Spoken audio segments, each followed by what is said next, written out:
किसी ने क्या खूब कहा दोस्तों, लक्ष्य के अलावा जिस पर भी तुम्हारा ध्यान जाता है वही तुम्हारा परम शत्रु है। नमस्कार दोस्तों, मैं हूं अविनाश कुमार पांचाल और आज मैं लेकर आया हूं आपके लिए माध्यमिक शिक्षा बोर्ड राजस्थान कक्षा 11 मनोविज्ञान की पुस्तक से पावलोव का अनुकूलित अनुक्रिया सिद्धांत का पार्ट सेकेंड। अगर इससे पहले आपने पार्ट 1 नहीं देखा है तो चैनल के प्लेलिस्ट में जाकर पार्ट 1 जरूर देखें, जहां पर अनुकूलित अनुक्रिया सिद्धांत के बारे में अपन ने पूरा डिटेल से पढ़ा है, अधिगम के सिद्धांतों के बारे में अपन ने समझा है। और आज अपन पढ़ेंगे इवान पेट्रोविच पावलोव के सिद्धांत का पार्ट सेकेंड, जिसमें महत्वपूर्ण जो कॉन्सेप्ट है, संप्रत्यय हैं, उसको अपन समझेंगे। और निश्चित रूप से यहाँ से आपके एक प्रश्न 101% आएगा, ध्यान में रखना दोस्तों। तो बात करते हैं अपन इवान पेट्रोविच पावलोव के सिद्धांत की। तो पावलोव का जो सिद्धांत अपन ने पढ़ा था, तो उसमें इवान पेट्रोविच पावलोव क्या कहता है कि स्वाभाविक उद्दीपक से स्वाभाविक अनुक्रिया होती है, लेकिन अनुबंधन से चाहे तो अस्वाभाविक उद्दीपक से क्या होती है, स्वाभाविक अनुक्रिया होती है, जिसे कहा गया था अनुकूलित अनुक्रिया, या यूँ कह लीजिए अनुबंधित अनुक्रिया। ये अपन ने पढ़ा था कि भोजन को रखने से कुत्ते के मुंह से क्या निकल रही थी, लार निकल रही थी। स्वाभाविक उद्दीपक के प्रति क्या थी, स्वाभाविक अनुक्रिया थी। अनुबंधन स्थापित किया गया घंटी की आवाज़ से, अस्वाभाविक उद्दीपक से। और अंत में देखा गया कि घंटी की आवाज़ से कुत्ते के मुंह से क्या निकल रही थी, लार निकल रही थी, अनुबंधित अनुक्रिया हो रही थी। ऐसा किसने कहा है, ऐसा किसने बताया है, इवान पेट्रोविच पावलोव ने, जिसको अपन ने प्रयोग के माध्यम से समझा था, जो कि पावलोव के द्वारा दिया गया। एक एग्जाम्पल अपन ने दिया था कि ये एक क्या है, प्रेमी है, और ये एक क्या है, प्रेमिका है। हाइट थोड़ी कम है, चलेगी, है ना, प्रेमिका की कमी होती है।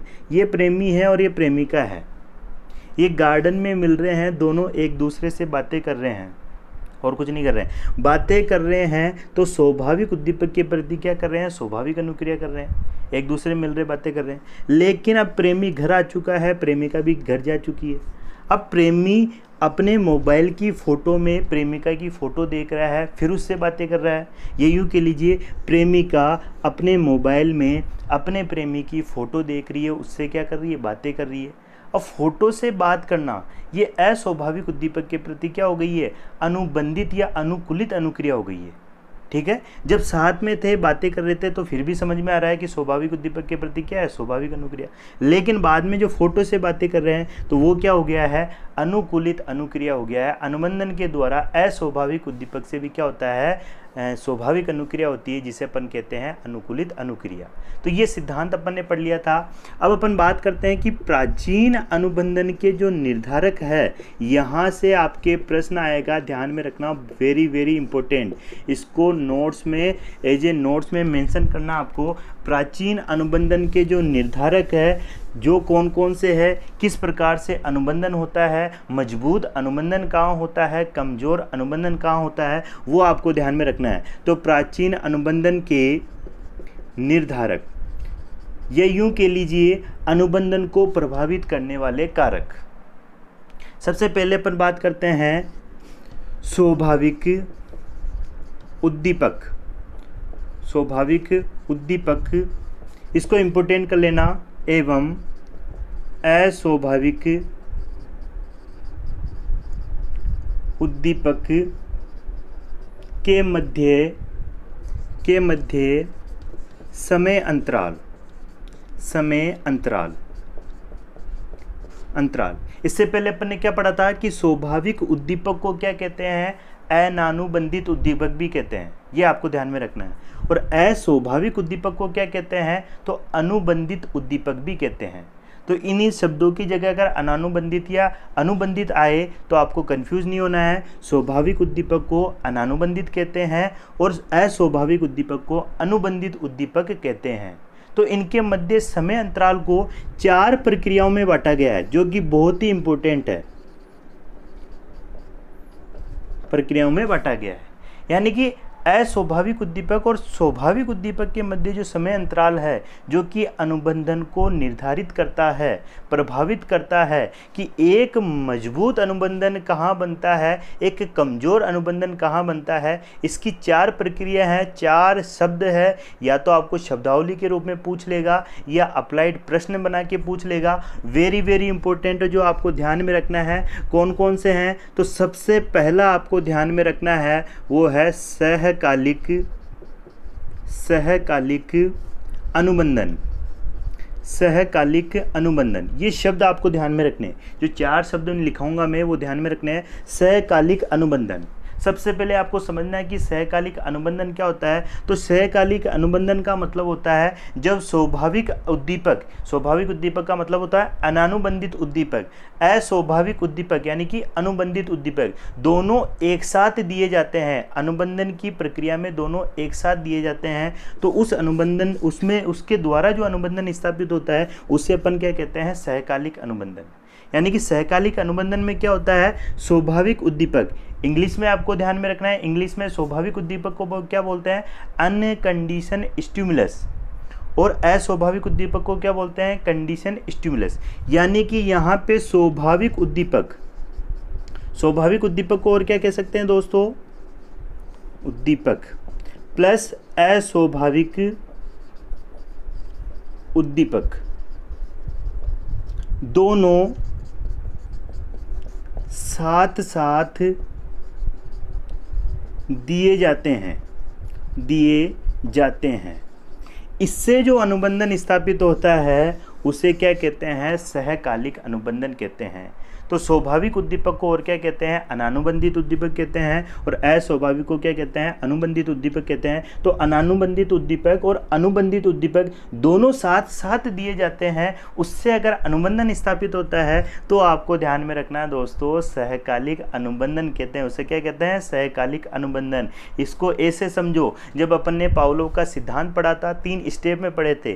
पहले स्टेप में क्या किया गया था, भोजन प्रस्तुत किया गया था। भोजन को देखकर कुत्ते के मुंह से निकली थी, लार निकली थी। वहां पे भोजन क्या था, स्वाभाविक उद्दीपक था। उसके दूसरे स्टेप में अपन चलते हैं, तो दूसरे स्टेप में क्या होता है, पहले घंटी बजाई जाती है, फिर भोजन प्रस्तुत किया जाता है, फिर कुत्ता देखता है, फिर उसके मुंह से क्या निकलती है, लार निकलती है। ये स्टेप अपन ने देखा था। तो वहां पे जो घंटी है वो घंटी क्या है, ध्यान में रखना है, वो अस्वाभाविक उद्दीपक है। घंटी क्या है, अस्वाभाविक उद्दीपक है। और जो भोजन था वो क्या था, स्वाभाविक उद्दीपक। यानी कि ये सहकालिक अनुबंधन कब स्थापित होगा, जब उसी प्रयोग को अपन समझते, जब घंटी की आवाज को, ये लो, ये मान लो घंटी हो गई, घंटी की आवाज को प्लस भोजन को, घंटी की आवाज को और भोजन को एक साथ प्रस्तुत किया गया। घंटी बजाई, टन, भोजन प्रस्तुत कर दिया, टन टन, यानी कि घंटी बजाते ही भोजन प्रस्तुत कर दिया। और उससे अगर अनुबंधन स्थापित हो रहा है तो वो कौन सा हो जाएगा, सहकालिक अनुबंधन। ध्यान में रखना दोस्तों। दूसरे अनुबंधन की अपन बात करें, ये समझ में आ गया। यानी कि इसमें स्वाभाविक उद्दीपक और अस्वाभाविक उद्दीपक दोनों एक साथ दिए जाते हैं, और उससे अनुबंधन जो स्थापित होता है उसे अपन क्या कहते हैं, सहकालिक अनुबंधन कहते हैं। दूसरे की अपन बात करते हैं, विलंबित अनुबंधन। विलंबित अनुबंधन, विलंबित अनुबंधन। विलंबित अनुबंधन का मतलब होता है कि पहले अस्वाभाविक उद्दीपक प्रस्तुत किया जाता है, फिर स्वाभाविक उद्दीपक प्रस्तुत किया जाता है, और दोनों में बिल्कुल कम समय होता है। 5 सेकंड से ज़्यादा का समय नहीं होना चाहिए। उससे जो अनुबंधन स्थापित होता है उसको क्या कहते हैं, विलंबित अनुबंधन। ध्यान में रखना है, 5 सेकंड से ज़्यादा का समय नहीं होता है दोनों उद्दीपकों के मध्य, उससे अनुबंधन स्थापित होता है, उसे अपन क्या कहते हैं, विलंबित अनुबंधन। यानी कि इसमें सबसे पहले क्या प्रस्तुत किया जाता है, अस्वाभाविक उद्दीपक। पहले क्या प्रस्तुत किया जाता है, अस्वाभाविक उद्दीपक, अस्वाभाविक उद्दीपक।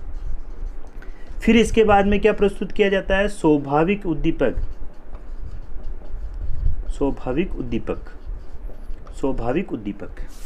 अस्वाभाविक उद्दीपक का मतलब समझ गए, घंटी की आवाज। इसको अपन और क्या कहेंगे, अनुबंधित उद्दीपक कहेंगे।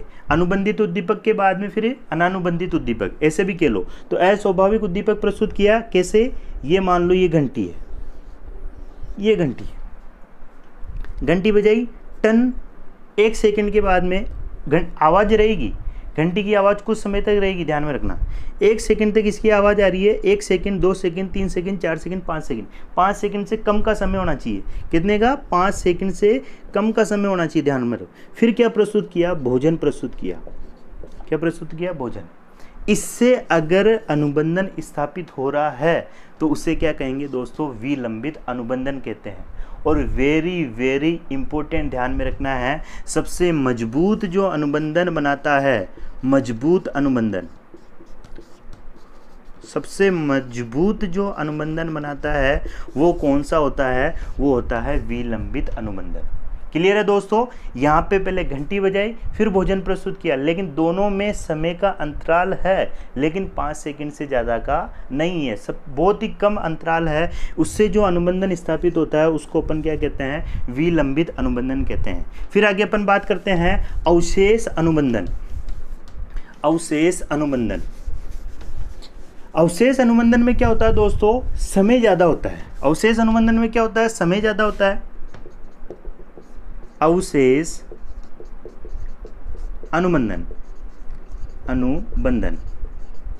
अवशेष अनुबंधन यानी कि सेम ऐसा ही होता है। फर्क इतना क्या है कि जब इसमें अपन अस्वाभाविक उद्दीपक या यूं कह लीजिए अनुबंधित उद्दीपक प्रस्तुत करते हैं तो उसके कुछ समय या लंबे समय पश्चात स्वाभाविक उद्दीपक प्रस्तुत करते हैं, यानी कि घंटी अभी बजाई और भोजन को आधे घंटे बाद प्रस्तुत कर रहे हैं। अभी टन किया, 1 घंटे बाद भोजन प्रस्तुत कर रहे हैं। आज घंटी बजा रहे हैं, कल भोजन प्रस्तुत कर रहे हैं। तो उससे अनुबंधन कमज़ोर होता है, अनुबंधन बहुत कम बनता है। ठीक है, तो अवशेष अनुबंधन में क्या होता है?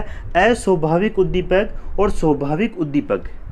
अस्वाभाविक उद्दीपक को प्रारंभ भी कर दिया, उसका अंत भी हो गया, उसके कुछ समय बाद फिर क्या दिया जाता है? स्वाभाविक उद्दीपक दिया जाता है। उससे अगर अनुबंधन स्थापित होता है तो उससे अपन क्या कहते हैं? अवशेष अनुबंधन कहते हैं। जैसे उसी एग्जाम्पल को लेते हैं कि घंटी बजाएगी, क्या बजाएगी? घंटी बजाएगी, टन। 5 सेकंड से ज़्यादा का समय हो गया है। कितने सेकंड से? 5 सेकंड से ज़्यादा का समय हो गया और फिर भोजन प्रस्तुत किया जा रहा है। कुत्ते के सामने फिर क्या किया जा रहा है? भोजन प्रस्तुत किया जा रहा है।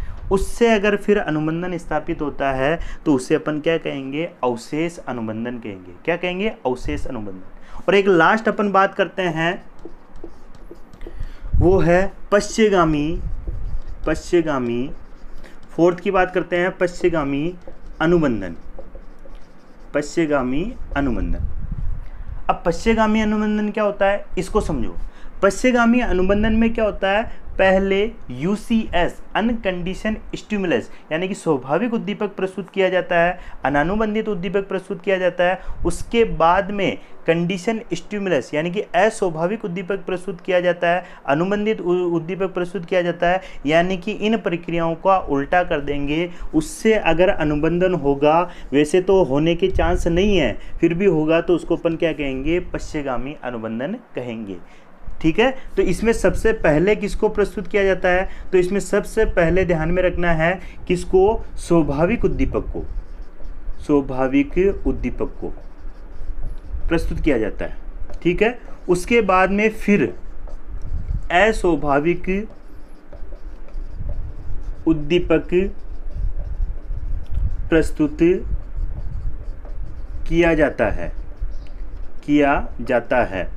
अब ध्यान में रखना है, इससे अनुबंधन सबसे कमज़ोर होता है। कमज़ोर अनुबंधन कौन सा बनाता है? 4 ऑप्शन दे देगा अनुबंधन के, ये चारों ऑप्शन दे देगा, आपको आएगा एग्जाम में, ये समझ लो। ये चारों में से दे देगा सबसे मजबूत कौन सा है, तो आपको ध्यान में रखना है विलंबित अनुबंधन। और सबसे कमज़ोर कौन सा होता है? पश्चगामी अनुबंधन। जब आपने पावलोव का सिद्धांत पढ़ा होगा, सोचो घंटी बजाकर भोजन रखा गया तो घंटी की आवाज़ से उसका क्या बना था? अनुबंधन बना था। लेकिन भोजन पहले रखे फिर घंटी बजाए तो कुत्ते को तो भोजन चाहिए था, घंटी से क्या मतलब? वहाँ पे अनुबंधन स्थापित नहीं होता। तो पश्चगामी में क्या होता है? पहले स्वाभाविक उद्दीपक का मतलब भोजन, स्वाभाविक उद्दीपक और क्या कह सकते हैं? अनानुबंधित उद्दीपक।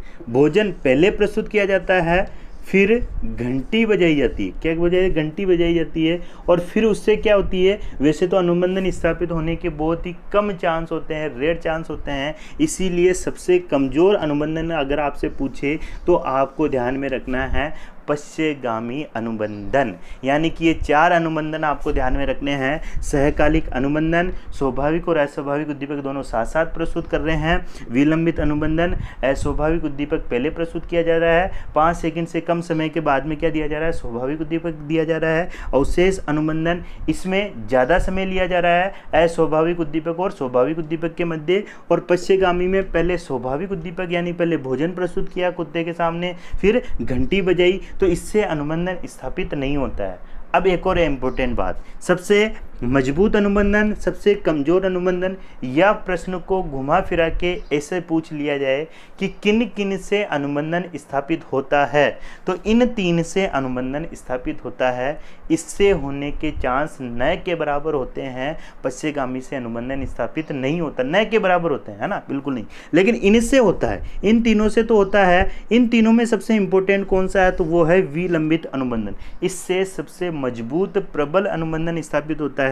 तो आपको ध्यान में रखना है विलंबित अनुबंधन, जो कि अनुबंधन को प्रभावित करने वाला क्या है, ये सारे क्या है, कारक है। अब इसके बाद में अपन बात करते हैं अनानुबंधित उद्दीपक के प्रकारों की और अनुबंधित उद्दीपकों के प्रकारों की, यानी कि अस्वाभाविक या स्वाभाविक उद्दीपकों के प्रकारों की। वो भी कहीं ना कहीं जो है अनुबंधन को क्या करते हैं, प्रभावित करते हैं। तो सबसे पहले अपन बात कर लेते हैं अस्वाभाविक, सेकंड नंबर अस्वाभाविक। फर्स्ट तो अपन ने उनके प्रकारों दोनों के बीच समय अंतराल की बात कर ली थी। अस्वाभाविक उद्दीपक, इसको समझ लेना, ध्यान में रखना। अस्वाभाविक उद्दीपक को और क्या कहते हैं, तो आपको ध्यान में रखना है कंडीशन, यानी कि अनुबंधित उद्दीपक, कंडीशन स्टिमुलस, शॉर्ट में क्या कहेंगे इसको, CS। क्लियर है। अस्वाभाविक उद्दीपक के प्रकार या तीव्रता, प्रकार या तीव्रता, ये भी अनुबंधन को क्या करते हैं, प्रभावित करते हैं, निर्धारक करते हैं। ठीक है, प्रभावित करने वाले कारकों में आएगा, ध्यान में रखना है। अस्वाभाविक उद्दीपक के प्रकार कैसे, जैसे अस्वाभाविक उद्दीपक के जितना भिन्न होता है अनुबंधन उतना ही मजबूत होता है, और जितना सामान्य होता है अनुबंधन उतना ही क्या होता है, कमज़ोर होता है। इसको ऐसे समझो, घंटी की आवाज़ आपने सुनी, घंटी की आवाज़ बहुत प्रकार की होती है। मंदिर की घंटी अलग होती है, पहली चीज़। दूसरी चीज़, ऑफिस की घंटी अलग होती है। तीसरी चीज़, विद्यालय की जो घंटी होती है वो अलग होती है। विद्यालय में घंटी की जो आवाज़ होती है वो कालांश के समय अलग होती है और छुट्टी के समय क्या होती है, अलग होती है। क्लियर है। तो जितनी प्रकार का मतलब यहाँ पे कोई प्रकार नहीं है, कोई टाइप्स नहीं है। प्रकार का मतलब होता है कि ये जो अस्वाभाविक उद्दीपक है इसकी जो आवाज़ है इसमें जितनी भिन्नता होगी उतना ही क्या होगा, अनुबंधन स्थापित होगा, क्योंकि सबकी आवाज़ क्या होती है, अलग होती है। विद्यालय में जब टन टन तो बच्चे समझ जाते हैं कि कालांश लग गया, लेकिन जैसे टन टन टन टन टन टन टन तो बच्चे फटाक से समझ जाते हैं कि यार छुट्टी हो गई है। क्या हो गई है, छुट्टी हो गई है, क्योंकि वहाँ पे उसकी आवाज़ में क्या थी, भिन्नता थी, उसकी अलग ही प्रकार था। ठीक है, आवाज़ का क्या था, अलग ही प्रकार था। तो वहाँ पे अनुबंधन क्या हुआ, मजबूत हुआ। मान लो सपोज करो मंदिर की घंटी भी वैसी होती, ऑफिस की घंटी भी वैसी होती, विद्यालय की घंटी भी वैसी होती, कालांश की घंटी भी वैसी होती, तो क्या अनुबंधन स्थापित होता है? क्या घंटी बजते ही जो है बच्चे दौड़ने प्रारंभ कर देते हैं? क्या नहीं। लेकिन अनुबंधन में क्या होता है, जब अस्वाभाविक उद्दीपक है भिन्न भिन्न प्रकार के होते हैं, तो जितना भिन्न होता है उतना ही अनुबंधन क्या होता है, मजबूत होता है। इसको ऐसे समझो, अपन सड़क पे चल रहे हैं, कहाँ पे चल रहे हैं, सड़क पे चल रहे हैं, पीछे से एम्बुलेंस आ रही है, मान लो क्या आ रही है, एम्बुलेंस आ रही है, तो उसकी आवाज़ भिन्न रखी गई है। ध्यान में रखना, उसकी आवाज़ क्या रखी गई, भिन्न रखी गई। तो जैसे ही अपन उसकी आवाज़ को सुनते हैं फटाक से अपन पहचान लेते हैं और अपन सड़क से साइड में आ जाते हैं, किनारे पर आ जाते हैं।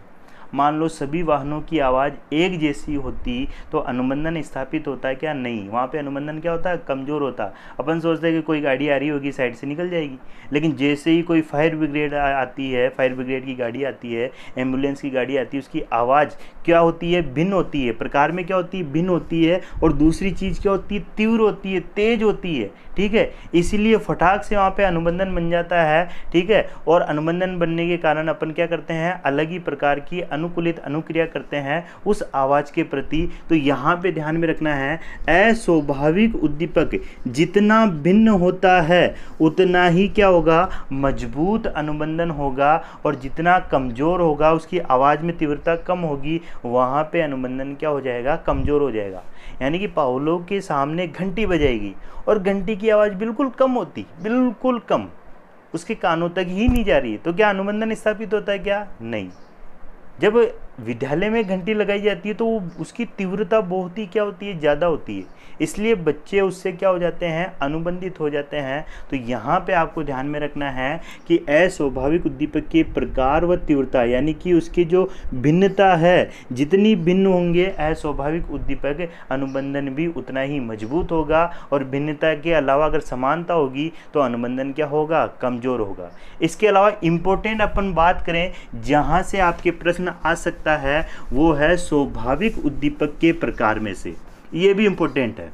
स्वाभाविक उद्दीपक के प्रकार दो प्रकार है, ध्यान में रखना है। एक है प्रवृत्त्यात्मक से जो है स्वाभाविक उद्दीपक होता है, और एक होता है विमुखी। स्वाभाविक उद्दीपक की बात करें तो यहाँ पे ध्यान में रखना, इसको क्या कहेंगे? अनानुबंधित, अनानुबंधित उद्दीपक। इंग्लिश में क्या कहेंगे इनको? अनकंडीशन स्टिमुलस, UCS शॉर्ट में डिनोट करेंगे, UCS से, अनकंडीशन स्टिमुलस से। स्वाभाविक उद्दीपक के लो, अनानुबंधित उद्दीपक के लो, एक ही बात कर रहे हैं। तो ये कितने प्रकार के होते हैं? तो ये दो प्रकार के होते हैं। ये इंपॉर्टेंट आपको ध्यान में रखना है, नोट कर लेना। ठीक है, कितने प्रकार के होते हैं? दो प्रकार के होते हैं। कौन कौन से होते हैं? तो पहला होता है प्रवृत्त्यात्मक। प्रवृत्त्यात्मक हिंदी में याद नहीं हो तो इंग्लिश में याद कर लेना, पपेटिव। पपेटिव, पपेट मत कर देना, पपेट का मतलब कठपुतली नहीं है, पपेटिव, टीव। ठीक है, और दूसरा जो प्रकार होता है स्वाभाविक उद्दीपक का, वो होता है विमुखी उद्दीपक। कौन सा होता है? विमुखी उद्दीपक। इंग्लिश में इसको बोलेंगे अवर्सिव, अवर्सिव। दो प्रकार के उद्दीपक है। स्वाभाविक उद्दीपक के प्रकार पूछे तो दो प्रकार है, इंपॉर्टेंट है, एक प्रवृत्त्यात्मक और एक विमुखी। शब्दावली के रूप में भी पूछ सकता है, अप्लाइड प्रश्न बना के भी पूछ सकता है कि प्रवृत्त्यात्मक उद्दीपक होते हैं तो प्रवृत्त्यात्मक उद्दीपक वे उद्दीपक होते हैं जो आनंद की प्राप्ति देते हैं, संतोष देते हैं, प्रसन्नता देते हैं। उन उद्दीपकों को क्या कहते हैं? प्रवृत्त्यात्मक उद्दीपक कहते हैं। यानी कि ये वे उद्दीपक होते हैं, उद्दीपक होते हैं जो क्या देते हैं अपने को? आनंद देते हैं, संतोष देते हैं, प्रसन्नता देते हैं, प्रसन्नता देते हैं। ऐसे उद्दीपकों को क्या कहा गया है दोस्तों? प्रवृत्त्यात्मक उद्दीपक। ध्यान में रखना है, क्या कहा गया है? प्रवृत्त्यात्मक उद्दीपक। जस्ट इसके बात करें तो इसका विलोम हो जाएगा, ये वे उद्दीपक होते हैं जो क्या देते हैं दोस्तों? कष्ट देते हैं, दुख देते हैं, क्षति पहुंचाते हैं। उन्हें अपन किस कैटेगरी क्या कहेंगे? उनको विमुखी उद्दीपक कहेंगे।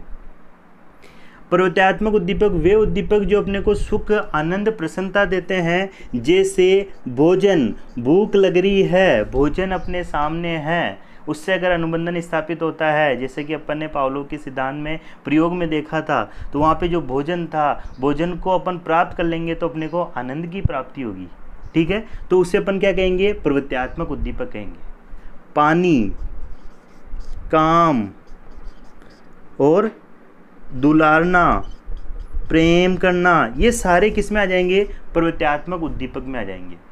ये ऐसे उद्दीपक है जो आपको आनंद की प्राप्ति करते हैं, संतोष की प्राप्ति करते हैं, प्रसन्नता की। ये चीज़ तो समझ गए ना। स्वाभाविक उद्दीपक क्या होता है? स्वाभाविक उद्दीपक वो होता है जो आपको स्वाभाविक रूप से कार्य करने के लिए क्या करता है? प्रेरित करता है। भूख लग रही है, भोजन अपने सामने है, तो आपको कार्य करने के लिए वो क्या करेगा, प्रेरित करेगा, स्वभाव रूप से ही क्या करेगा, प्रेरित करेगा। ठीक है। विमुखी उद्दीपक, इसी का जस्ट उल्टा हो जाएगा। वे उद्दीपक जो आपको कष्ट देते हैं, दुख देते हैं, क्षति पहुंचाते हैं, उनको अपन क्या कहेंगे, विमुखी उद्दीपक कहेंगे। जैसे सुई का चुभना, आघात लगना, एक्सीडेंट होना, मानसिक शारीरिक आघात होना, आर्थिक आघात होना, ये सारे क्या है, विमुखी उद्दीपक है। ठीक है। इसके अलावा अपन ध्यान में रखना है कड़वा स्वाद, ये कौन से में आ जाएंगे, विमुखी उद्दीपक में आ जाएंगे। फिर से समझा रहा हूँ, प्रवृत्त्यात्मक उद्दीपक वे उद्दीपक जो सुख आनंद की प्राप्ति करता है। विमुखी उद्दीपक वे होते हैं जो कष्ट, क्षति या दुख की जो है अनुभूति कराता है, दुख प्रदान करता है, वो कौन सा होता है, विमुखी उद्दीपक। प्रश्न कैसे बनेगा, प्रश्न ऐसे बनेगा, निम्नलिखित में से कौन सा उद्दीपक जो है उससे अनुबंधन ज़्यादा मजबूत होगा, तो आपको ध्यान में रखना है विमुखी जो उद्दीपक होता है, स्वाभाविक उद्दीपक की बात कर रहे हैं, विमुखी जो उद्दीपक होगा इससे जो अनुबंधन स्थापित होगा वो मजबूत भी होगा, वो तीव्र भी होगा। जबकि प्रवृत्त्यात्मक उद्दीपक से वो थोड़ा कम बनेगा अनुबंधन, लेकिन वो थोड़ा सा इसकी तुलना में क्या होगा, कमज़ोर होगा, विमुखी से कमज़ोर होगा। कौन सा, प्रवृत्त्यात्मक। क्यों, अब इसको समझो। जब एक छोटा सा बच्चा होता है, उसके सुई लगाने जाता है, तो फर्स्ट बार तो वो सुई लगा लेता है क्योंकि उसको पता ही नहीं होता ये चीज़ क्या है। लेकिन एक बार सुई लगा लेता है तो सुई से ऐसा अनुबंधन बनता है कि सुई के नाम से वो डरने प्रारंभ लग जाता है, डरने लग जाता है, वो सुई से ही डरने लग जाता है। और सुई की तो बात, वो सफ़ेद जो कोट वाले डॉक्टर होते हैं जिसने उसके सुई लगाई थी, उनसे भी डरने लग जाता है। और इतना ही नहीं, हर सफ़ेद वस्त्र वाले जो लोग होते हैं, व्यक्ति होते हैं, उनसे भी डरना क्या करने लग जाता है, प्रारंभ करने लग जाता है। यानी कि इतना मजबूत अनुबंधन होता है, किनसे होता है, उन उद्दीपकों से जो कष्ट देते हैं, दुख देते हैं, क्षति पहुंचाते हैं। एक और उदाहरण देते हैं सामान्य जीवन का, कड़वे स्वाद का उदाहरण लेते हैं अपन। किसका लेते हैं, कड़वे स्वाद का। दोनों ही समझ में आ जाएगा। जैसे एक छोटा सा बच्चा है, उसको करेले की सब्जी पसंद नहीं है। क्या नहीं है, करेले की सब्जी पसंद नहीं है। करेले की सब्जी की बजाय आप दूसरी सब्जी बनाओ और उसमें एक करेला डाल दो आप, और फिर उसको खिलाओ, वो फटाक से उसको क्या कर लेगा, आइडेंटिफाई कर लेगा, उसको पहचान लेगा और कह देगा कि यार ये सब्जी तो मेरे को अच्छी नहीं लगती है, तो करेले की सब्जी, फटाक से पहचान लेगा। वही अगर प्रवृत्त्यात्मक जो सुख देता है, आनंद देता है, वहाँ पे अनुबंधन थोड़ा सा कमज़ोर होता है। एक ऐसी सब्जी बनाई गई है आपके सामने जो आलू की है, लेकिन उसका टेस्ट कैसा है, पनीर जैसा है, तो वहाँ पे अपन कन्फ्यूजन में हो जाते हैं कि यार ये आलू की सब्जी है या पनीर की सब्जी है। वहाँ पे अनुबंधन, वहाँ स्वाद का अनुबंधन थोड़ा सा क्या होता है, कमज़ोर होता है। तो ध्यान में रखना है, सिर्फ आपको दो चीज़ें माइंड में सेट कर लो। प्रवृत्त्यात्मक उद्दीपक कौन हो, तो वो उद्दीपक जो आपको आनंद, संतोष और प्रसन्नता प्राप्त करते हैं। और विमुखी उद्दीपक कौन से होते हैं, जो कष्ट, दुख, क्षति प्रदान करते हैं। इसमें उदाहरण पूछे तो भोजन, पानी, काम, दुलाना, ये सारे उदाहरण हैं किसके हैं, प्रवृत्त्यात्मक उद्दीपक के। और विमुखी उद्दीपक के पूछे तो सुई, आघात, कड़वा स्वाद, ये किसका उदाहरण है, ये विमुखी उद्दीपक का उदाहरण है। कुछ शब्दावली की अपन बात कर लेते हैं, कुछ शब्दावली। तो ये ध्यान में रखना, ये सारी चीज़ें जो है अनुबंधन को प्रभावित करने वाले कारकों के अंदर आपसे पूछ सकता है। ठीक है। अब शब्दावली की बात करें तो सबसे पहले अपन बात करते हैं विलोप या विलीनीकरण। विलोप या विलीनीकरण क्या होता है, विलोप या यूं के लीजिए विलीनीकरण।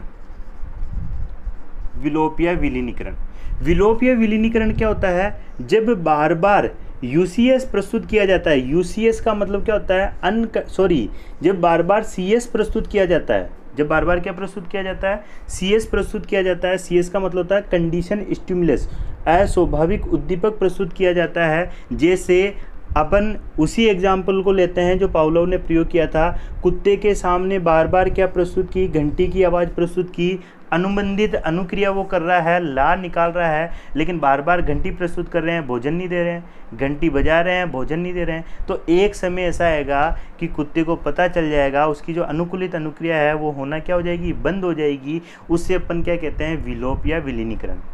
यानी कि जब बार बार अस्वाभाविक उद्दीपक को प्रस्तुत किया जाता है तो एक समय के पश्चात अनुकूलित अनुक्रिया होना बंद हो जाती है। इस प्रक्रिया को क्या कहते हैं, विलोप या विलीनीकरण कहते हैं। क्लियर है, समझ में आ गया कि जब अपने 3 स्टेप देखे थे, तीसरे स्टेप में क्या होता था, केवल घंटी बजा रहे, कुत्ता क्या निकाल रहा है, मुंह से लार निकाल रहा है, लेकिन बार बार घंटी बजा रहे हैं, बार बार घंटी बजा रहे हैं, भोजन दे ही नहीं रहे, तो एक समय ऐसा आएगा कि वो लार निकालना क्या कर देगा, बंद कर देगा। तो ये प्रक्रिया क्या है, विलोप या विलीनीकरण। फिर अगर अपन बात करें उद्दीपक सामान्यीकरण, उद्दीपक सामान्यीकरण। उद्दीपक सामान्यीकरण क्या होता है, जब एक उद्दीपक के प्रति जो क्रिया हो रही है दूसरे उद्दीपक से होना प्रारंभ हो जाती है तो उसे अपन कहते हैं उद्दीपक सामान्यीकरण। जब 3 स्टेप अपनाए थे पावलोव के सिद्धांत में, तो घंटी के आवाज़ पर ध्यान में रखना है, घंटी की आवाज़ पे कुत्ता क्या निकाल रहा था, लार निकाल रहा था, अनुकूलित अनुक्रिया कर रहा था। तो घंटी से मिलती जुलती हुई अपन ने क्या बजाई, सीटी बजाई, क्या बजाई, सीटी बजाई, या कोई दूसरी टाइप की घंटी बजाई, तो उससे भी कुत्ता क्या कर रहा है, लार निकाल रहा है। तो ये क्या कहलाएगा, उद्दीपक सामान्यीकरण कहलाएगा। क्या कहलाएगा, उद्दीपक सामान्यीकरण। जैसे वॉटसन का अपन ने प्रयोग देखा था, वॉटसन के प्रयोग में क्या होता है, अपने अल्बर्ट के बच्चे के सामने वो लोहे की तेज छड़ आवाज़ प्रस्तुत करता है, फिर खरगोश से वो अनुबंधन स्थापित करता है, और बाद में देखता है कि जो उसका अल्बर्ट नाम का जो बालक होता है वह हर सफ़ेद रोएदार वस्तुओं को देखकर डरना क्या करने लग जाता है, प्रारंभ करने लग जाता है। तो वो क्या कहलाएगा, उद्दीपक सामान्यीकरण। क्या कहलाएगा, वो उद्दीपक सामान्यीकरण। अभी जैसे अपन ने बात की थी, सुई लगाने वाला एक डॉक्टर सुई लगाता है, सफ़ेद वस्त्रों पहनकर अगर वो सुई लगा रहा है बच्चे का, तो बच्चा हर सफ़ेद वस्त्र पहनने वाले से क्या करने लग जाता है, डरने लग जाता है। वो क्या है, उद्दीपक सामान्यीकरण। एक छोटा सा बच्चा है, उसने गुलाब का फूल जो है हाथ में ले लिया, लेकिन गलती से उसके कांटा जो है चुभ गया, छोटा सा बच्चा है। अब वो कांटेदार जो है फूल जो है उससे डरने लग जाएगा, या यूँ के लीजिए लाल जो फूल होता है उससे वो डरना प्रारंभ कर देगा। वो क्या हो जाएगा, आपका उद्दीपक सामान्यीकरण। यानी कि जो क्रिया एक उद्दीपक से हो रही है अब दूसरे उद्दीपक से भी होने लग जाती है, उसे अपन क्या कहते हैं, उद्दीपक सामान्यीकरण कहते हैं। फिर अगर अपन बात करें उद्दीपक विभेदीकरण, क्या कहते हैं, उद्दीपक विभेदीकरण, नाम से पता चल रहा होगा, उद्दीपक विभेदीकरण। तो उद्दीपक विभेदीकरण का मतलब होता है जब व्यक्ति या बालक 2 उद्दीपकों में भेद करना प्रारंभ कर देता है तो उस प्रक्रिया को क्या कहते हैं, उद्दीपक विभेदीकरण। कैसे, पावलोव के सिद्धांत में जब कुत्ते के सामने घंटी की बजाय जो है कोई हॉर्न की आवाज़ बजाई गई या कोई सीटी बजाई गई जो अलग ही है, लेकिन कुत्ते ने लार नहीं निकाली क्योंकि वो पहचान गया कि ये जो है घंटी की आवाज़ नहीं है, तो उसे अपन क्या कहेंगे, उद्दीपक विभेदीकरण कहेंगे। यानी कि घंटी की जगह सीटी बजाई गई, अगर वो लार नहीं निकाल रहा है तो उद्दीपक विभेदीकरण, क्योंकि उद्दीपक को उसने क्या कर लिया, पहचान लिया, और लार निकाल रहा तो वो क्या है, उद्दीपक सामान्यीकरण। उद्दीपक सामान्यीकरण का एक और उदाहरण है कि जब पावलोव सीढ़ियों से चढ़कर आ रहा है तो उस सीढ़ियों की आवाज़ से भी वो क्या हो गया, अनुबंधित हो गया। उस सीढ़ियों की आवाज़ से ही उसके कुत्ते के मुंह से क्या निकलने लग जाती है, लार निकलने लग जाती है, क्योंकि उसको पता है पावलोव मेरे पास आएगा और मेरे को क्या देगा, जो भोजन देगा। वो क्या हो गया, उद्दीपक सामान्यीकरण। एक उद्दीपक के प्रति जो क्रिया होती है दूसरे उद्दीपक से होती है तो उसे उद्दीपक सामान्यीकरण कहते हैं। और जब एक उद्दीपक के प्रति जो क्रिया हो रही है दूसरे उद्दीपक से नहीं हो रही है, बच्चा, जानवर, व्यक्ति उसको पहचान लेता है तो उसे अपन क्या कहेंगे, उद्दीपक विभेदीकरण कहते हैं। लास्ट में थोड़ा सा अपन बात कर लेते हैं, हालांकि अपने आरबीसी किताब में नहीं है फिर भी अपन बात कर लेते हैं इस सिद्धांत का शिक्षा में महत्व। शैक्षिक महत्व जो भी इंपॉर्टेंट है, यहां से सीधे प्रश्न आता है, ठीक है, ध्यान में रखना है।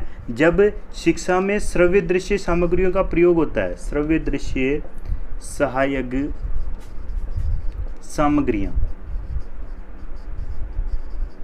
सामग्रियों का प्रयोग करना,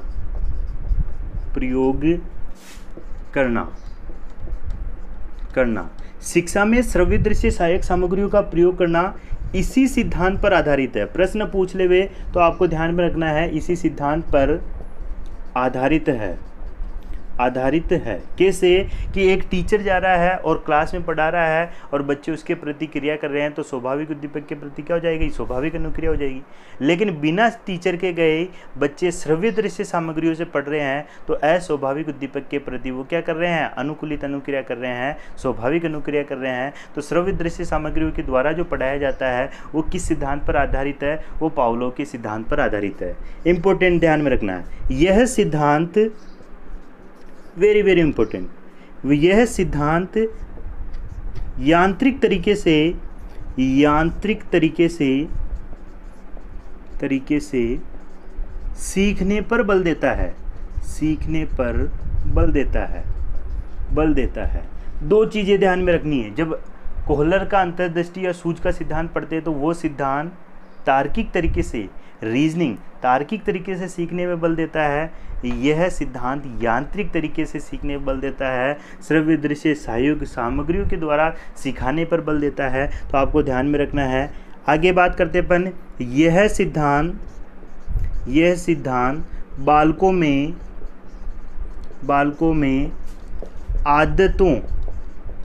आदतों के निर्माण में सहायक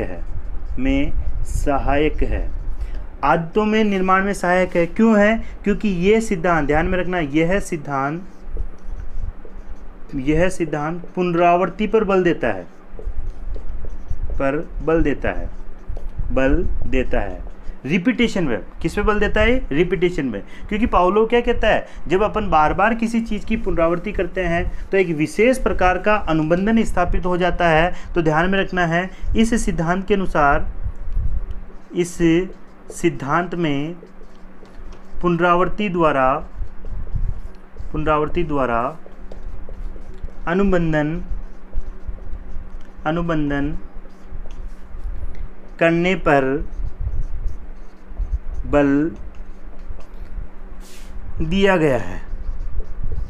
इस सिद्धांत में पुनरावृत्ति द्वारा अनुबंधन करने पर क्या दिया गया? बल दिया गया है। यानी कि ये सिद्धांत क्या कहता है? पुनरावृत्ति से बच्चों की आदतों का निर्माण किया जा सकता है। और इम्पोर्टेंट बात है, इस सिद्धांत में पुनरावृत्ति द्वारा अनुबंधन स्थापित करने पर बल दिया गया है।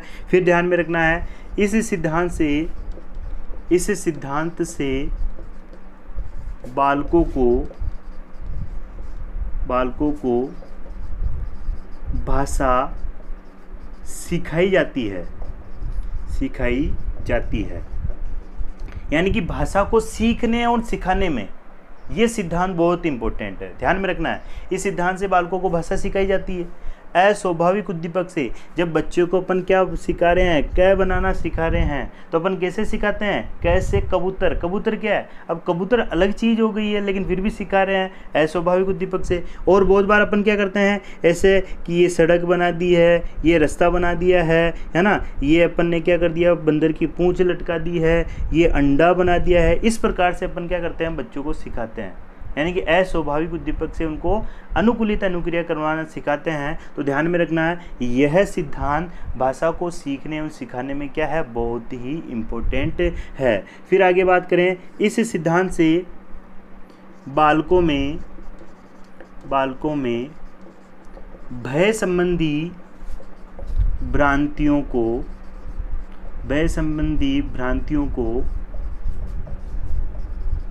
को दूर किया जा सकता है। यानी कि इस सिद्धांत की सहायता से बालकों में भय संबंधी भ्रांतियों को क्या किया जा सकता है? दूर किया जा सकता है। क्योंकि बच्चा जिस चीज़ से डर रहा है तो अपन चाहें तो अनुबंधन स्थापित करके पुनरावृत्ति के द्वारा जो इसके अंदर, बच्चे के अंदर भय है, उसको अपन क्या कर सकते हैं? दूर कर सकते हैं। ऐसा कौन सा सिद्धांत कहता है? ये आपका पावलोव का अनुकूलित अनुक्रिया का सिद्धांत कहता है। यह सिद्धांत कहता है, इस सिद्धांत के अनुसार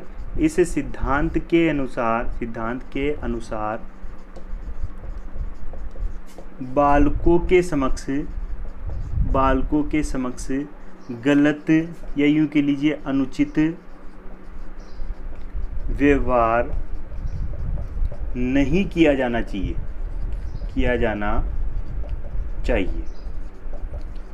बालकों के समक्ष गलत व्यवहार नहीं करना चाहिए, उनके सामने गलत शब्दों का प्रयोग नहीं करना चाहिए। क्योंकि ये सिद्धांत कहता है कि बच्चे पुनरावृत्ति के द्वारा अनुबंधन स्थापित कर लेते हैं अनजाने में, और उनमें गलत आचरण जो है वो विकसित हो जाता है, गलत व्यवहार विकसित हो जाता है। इस प्रकार की बात कौन करता है? आपका पावलोव का अनुकूलित अनुक्रिया का सिद्धांत। तो ये आपका सिद्धांत था, इम्पोर्टेंट है, यहाँ से प्रश्न निश्चित रूप से आता है। तो आशा करता हूँ कि ये वीडियो आपको समझ में आया होगा। तो ज़्यादा से ज़्यादा अपने दोस्तों के साथ शेयर करें और वीडियो को लाइक करें। चैनल को अगर आप नए हों तो सब्सक्राइब करें। धन्यवाद, थैंक यू।